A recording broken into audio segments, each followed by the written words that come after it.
Oi, boa tarde. Meu nome é Kálita e hoje a gente vai falar um pouco sobre os carbenos, a estrutura e reatividade, principais reações, um pouquinho do que são eles e de como que eles agem aí dentro da química.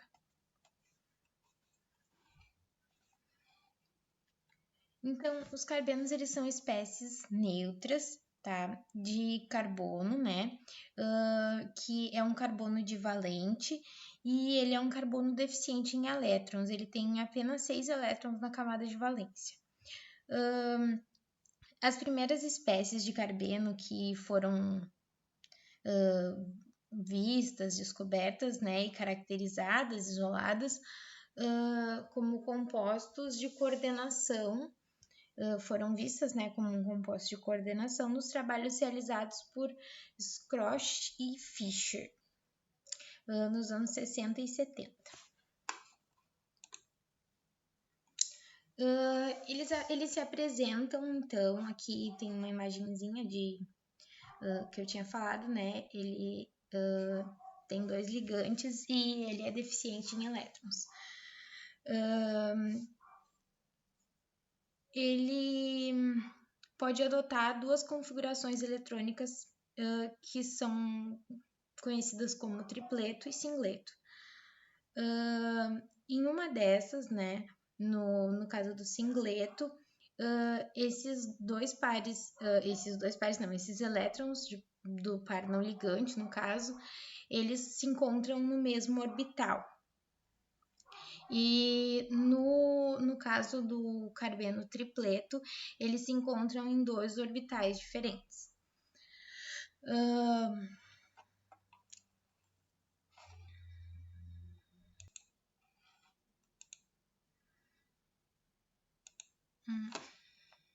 Aqui. A gente, então, como eu falei, nós temos 2 multiplicidades de spins, né? E quando a gente vai ver esses carbenos no RMN, a gente, então, consegue perceber 2 formas distintas. E aí que vem o nome, então, de singleto e tripleto. Singleto, esse nome, né, se deriva porque a gente tem apenas um sinal, porque como os dois elétrons estão juntos, os spins eles estão juntos, eles estão desemparelhados. Aí eles podem estar desemparelhados, um para cima, um para baixo, ou um para baixo e um para cima. Que nem a gente consegue ver aqui nessa imagem. No caso do tripleto, como tem um elétron, um spin em cada orbital, no caso, né? Cada elétron tem seu spin, a gente consegue ver 3 sinais, por isso o nome tripleto. Eles podem estar os dois para o mesmo lado, os dois para o mesmo lado, mas oposto ao primeiro, no caso, né, que a gente consegue ver aqui, ou conforme anteriormente, né, ambos os spins com spin invertido, né, mas daí os dois para o mesmo lado, para um lado para o outro, ou para o outro para um lado, como a gente pode ver aqui nessa imagem. A formação desses carbenos, como eu falei, como antes ali, eu não sei se eu cheguei a citar, mas eles são muito reativos e são um pouco estáveis. O que acontece? Geralmente eles são formados in situ, porque justamente por causa da reatividade deles, porque eles logo reagem. Mas a formação deles pode acontecer principalmente dessas 4 formas que a gente consegue ver aqui, que seria então através, né, por meio de diazocompostos, ou então a gente ou coloca luz, ou então a gente aquece o sistema. Vai acontecer o que? A gente vai formar nitrogênio aqui gasoso, né? Então, vamos formar aqui também o nosso carbeno. Ou então, com cetenos, né? A gente também aquecendo ou na forma de energia luminosa, né? A gente também vai formar daí aqui um CO. Aqui, diazarinas, a gente vai formar o nosso carbeno, só que ele vai ser diferente, tipo, vai ser o mesmo, né, carbeno, mas ele vai ter uma forma diferente do diazo composto, porque aqui eu tenho R1, R2, aqui eu tenho só um R2. E também por meio de aletos de alquila, aí a gente acrescenta aqui uma base, né? E daí a gente vai ter a saída aqui de um grupo de um dos X, né? De um aleto, junto com H, e daí a gente vai ter então a formação ali do nosso carbeno.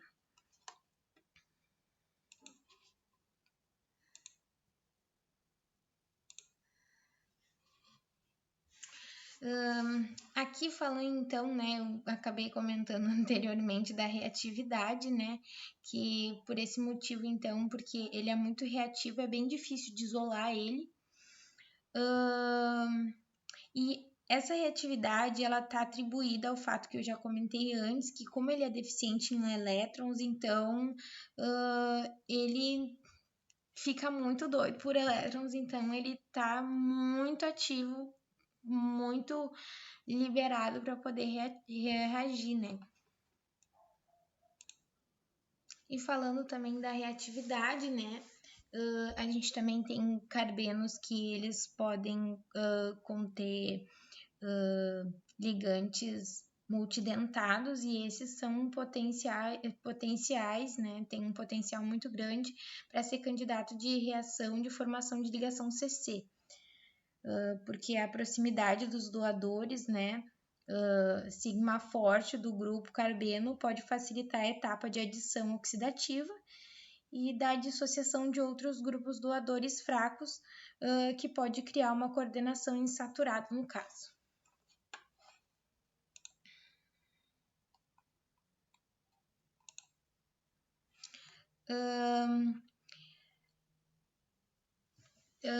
A evidência mais concreta, né, da existência dos carbenos, ela foi tida em 91, que foi quando então a ideia de Zenglich, não sei falar muito bem esse nome, ela foi retomada por Ardogo, eu acho, né? E os seus colaboradores, que eles então conseguiram sintetizar e isolar pela primeira vez esse carbeno que é N-heterocíclico. Que daí então a gente começa a falar dos carbenos N-heterocíclicos, que são moléculas que são bastante estáveis, e eles conseguiram então isolar, né? Porque esse carbeno ele conseguiu ser isolado justamente pelo fato de ele estar dentro de um anel, né? E ter esses ligantes bem volumosos na volta ali, ligantes dos N's, né? Dos nitrogênios, no caso. E por isso que ele conseguiu ser isolado, porque, como comentei antes, os outros carbenos que não são deste tipo, N-heterocíclicos, eles só são sintetizados in situ e posteriormente eles vão reagir, né?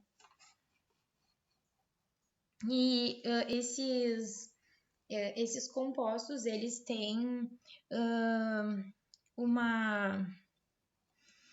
eles têm uma importância muito grande, porque eu acho que eu tenho aqui o próximo slide. Eles têm uma importância muito grande por causa das reações que podem ser catalisadas por metais de transição. Então, a gente consegue fazer, então, né, esses N-heterociclos em reações que daí vão ter, então, podem ser usados eles como ligantes, né?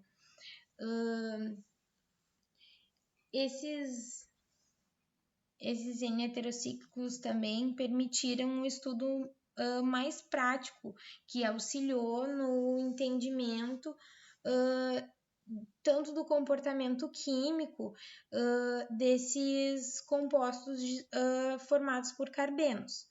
Por exemplo, conseguir então ter uma medida de basicidade, um estudo de difração, de raio-x e esse tipo de estudo teórico, né? Porque eles são mais estáveis, né?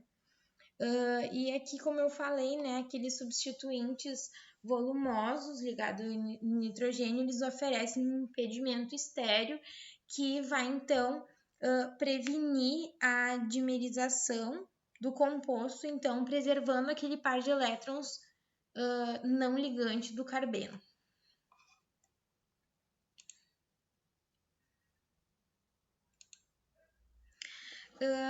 Falando então das reações típicas das quais ele participa, apesar dele ter um elétron, um par de elétrons livres, né?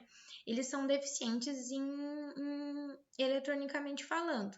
Então, eles são bastante reativos, né? Como eu já falei, e eles participam desse modo aqui. A gente consegue ver aqui, ó, a inserção de OH, inserção de CC, inserção de CH. A gente consegue então ver aqui, né, essas ligações que elas formam.